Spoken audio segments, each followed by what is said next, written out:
I want to say a few words about the events of the last few days. This past weekend, federal agents conducted large-scale workplace raids in and around Los Angeles. Those raids continue as I speak.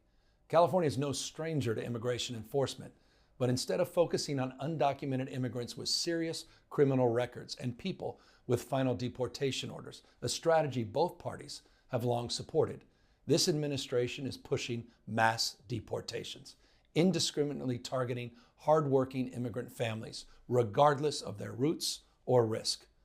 What's happening right now is very different than anything we've seen before. On Saturday morning, when federal agents jumped out of an unmarked van near a Home Depot parking lot, they began grabbing people, a deliberate targeting of a heavily Latino suburb. A similar scene played out when a clothing company was raided downtown. In other actions, a U.S. citizen, 9 months pregnant, was arrested. A 4-year-old girl taken.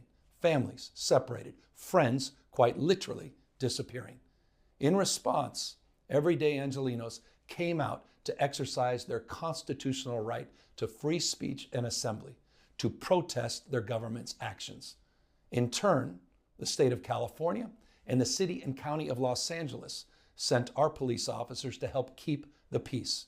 And with some exceptions, they were successful. Like many states, California is no stranger to this sort of unrest.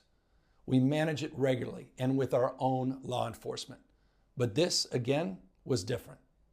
What then ensued was the use of tear gas, flashbang grenades, rubber bullets, federal agents detaining people and undermining their due process rights.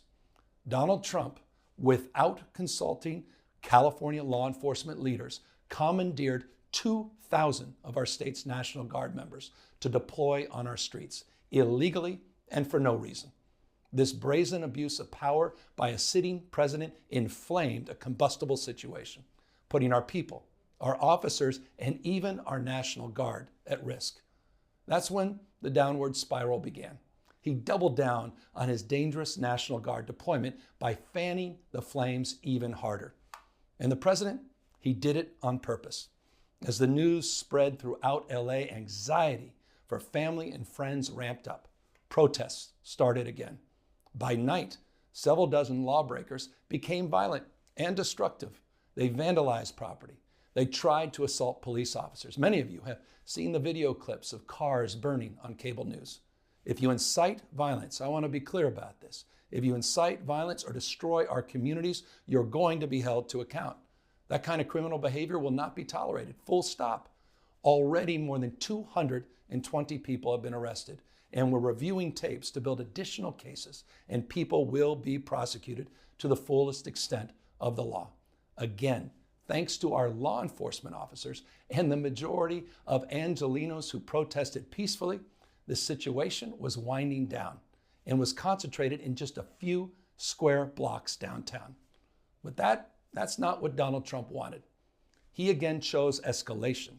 He chose more force. He chose theatrics over public safety. He federalized another 2,000 Guard members. He deployed more than 700 active U.S. Marines.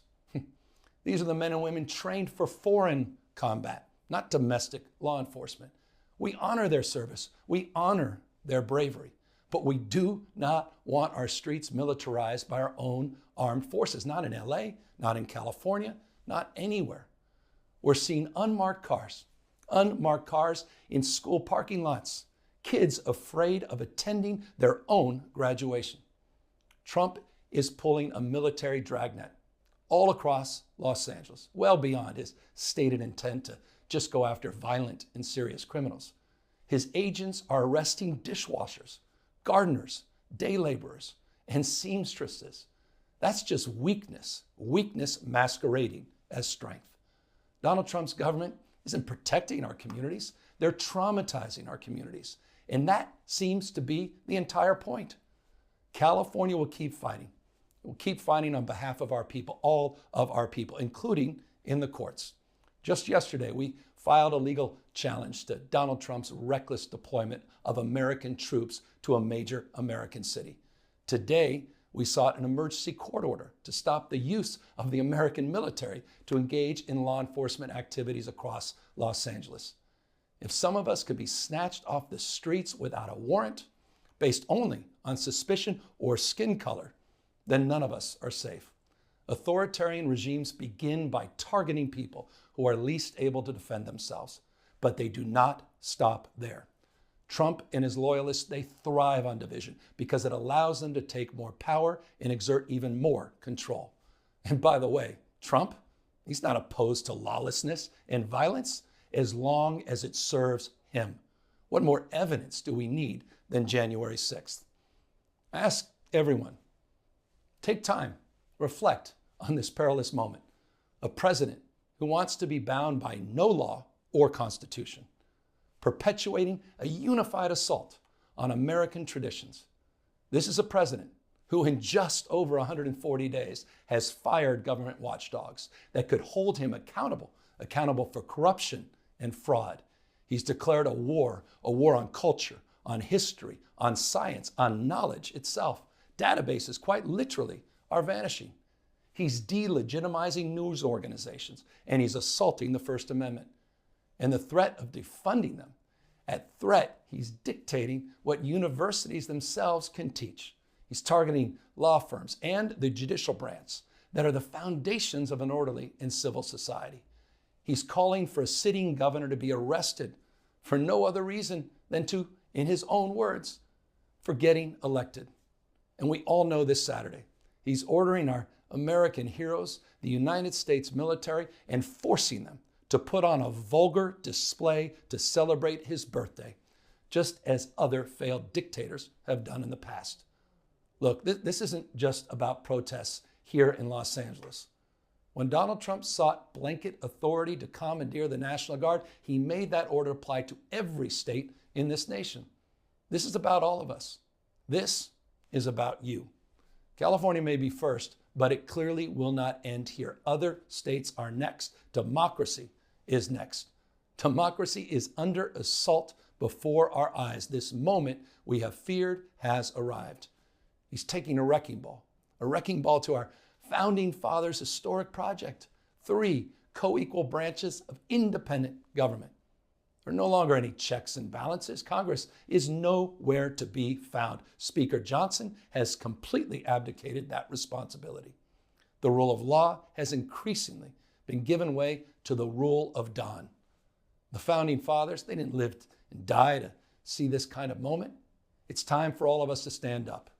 Justice Brandeis, he said it best. In a democracy, the most important office, with all due respect, Mr. President, is not the presidency, and it's certainly not governor. The most important office is office of citizen. At this moment, we all need to stand up and be held to account, a higher level of accountability. If you exercise your First Amendment rights, please do it peacefully.